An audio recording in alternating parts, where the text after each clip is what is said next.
La ciudad moderna nos aturde constantemente con su incesante bullicio. Múltiples sonidos nos rodean en todas partes. Los ruidos son sonidos indeseados y desagradables, que se generan en fuentes fijas o móviles, pudiéndose propagar en todas direcciones.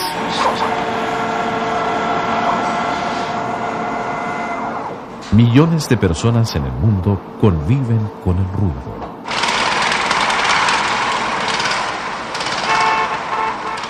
El grado de molestia y el tipo de daño que puede provocar el ruido depende de su duración y de su intensidad. El nivel de intensidad de los sonidos se mide en decibeles. Esta escala de medición se extiende desde 0 para los sonidos apenas audibles hasta 120 o más decibeles para los sonidos muy intensos que provocan dolor y daño al sistema auditivo, el que puede ser eventualmente irreparable. El instrumento que se utiliza para medir el nivel sonoro es el sonómetro. En su extremo superior, un micrófono capta la señal sonora. Sus circuitos interiores incluyen una etapa amplificadora y una unidad que procesa el sonido. La pantalla de cristal líquido exhibe el nivel sonoro. ¿Qué niveles típicos se miden en diferentes ambientes sonoros? Hojas agitadas por una brisa suave, 10 decibeles. Conversación normal a 1 metro de distancia, 60 decibeles.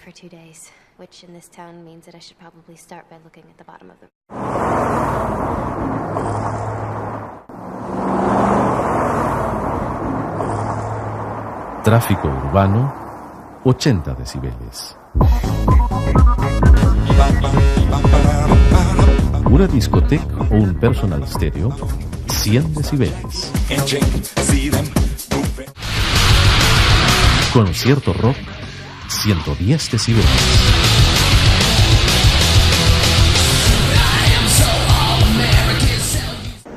Despegue de un avión, 120 decibeles.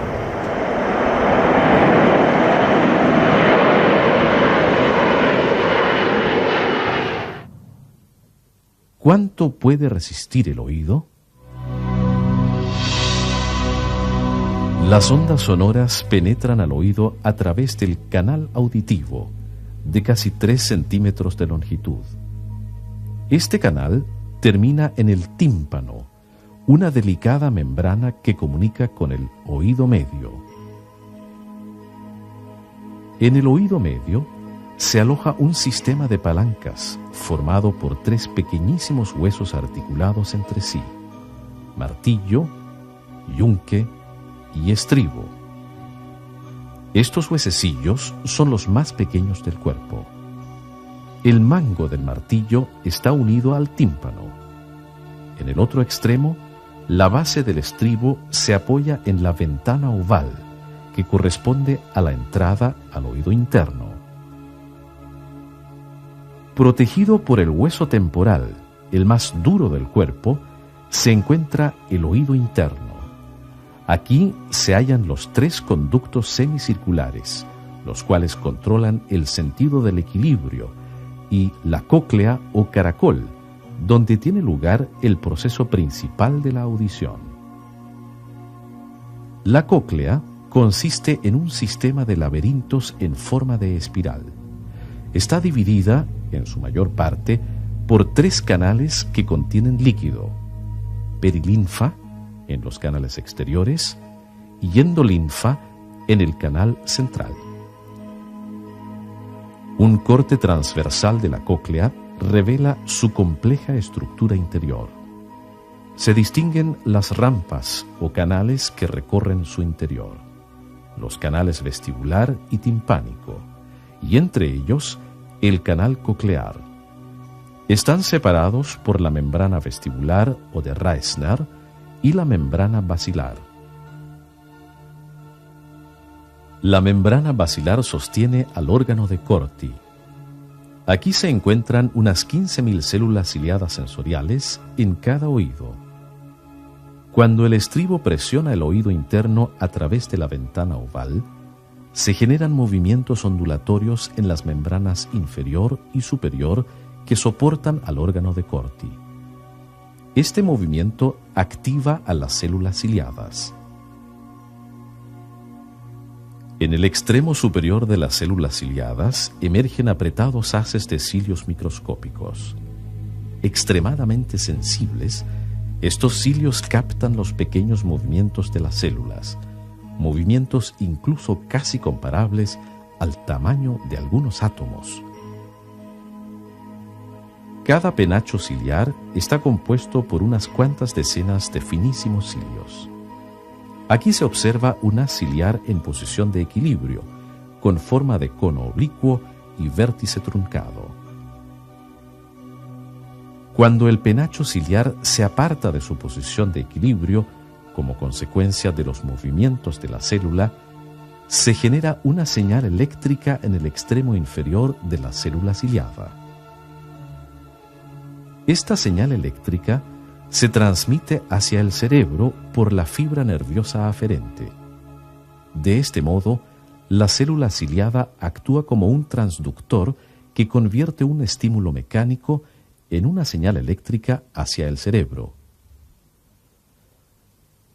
Las células ciliadas están distribuidas en 3 filas de células externas y una fila de células internas.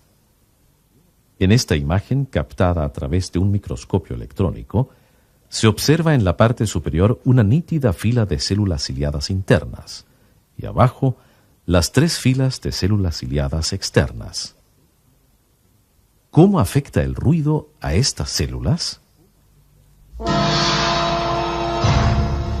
Esta impresionante imagen deja al descubierto el efecto de varios minutos de exposición continua a un ruido de 130 decibeles en un animal de laboratorio. Los cilios de las células internas están notoriamente alterados. Las células externas se han desintegrado, siendo visibles solo los agujeros abiertos que han quedado vacíos en la membrana basilar. El número de células ciliadas está inexorablemente determinado al momento de nacer. No se renuevan. El daño es irreparable.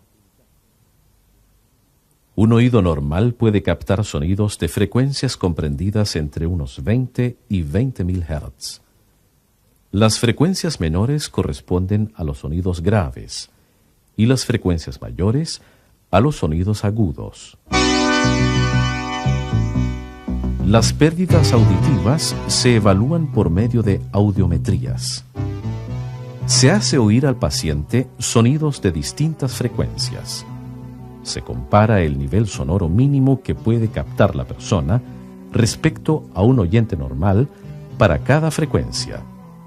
Un audiograma registra la diferencia como una pérdida de audición en decibeles.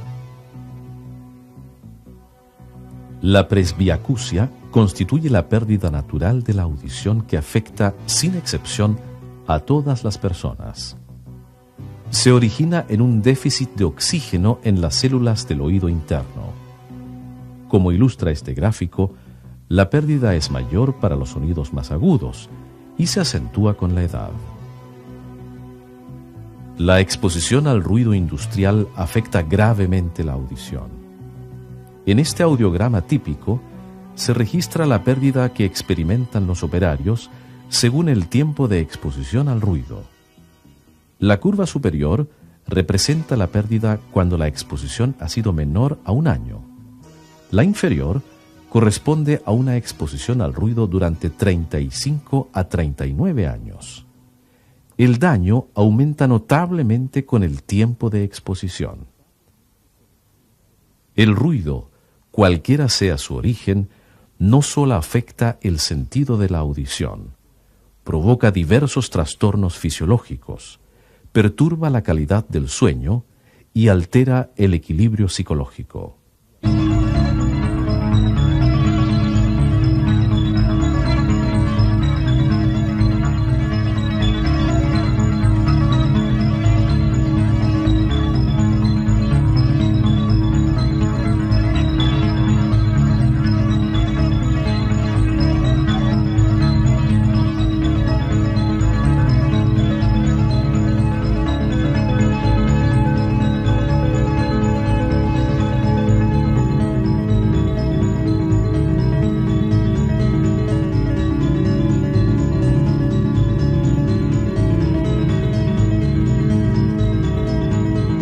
Las pérdidas auditivas también afectan a quienes se exponen regularmente a elevados niveles sonoros de música, en discotecas, conciertos o por el uso de personal stereos.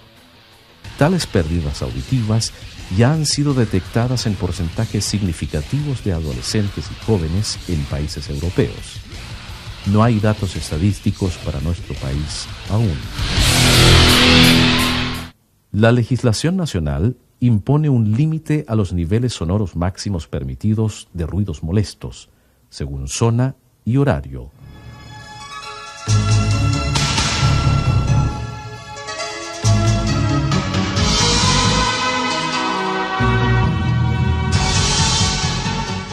También está reglamentado en nuestro país el tiempo máximo por jornada de trabajo al que puede estar expuesto un trabajador en ambientes laborales ruidosos.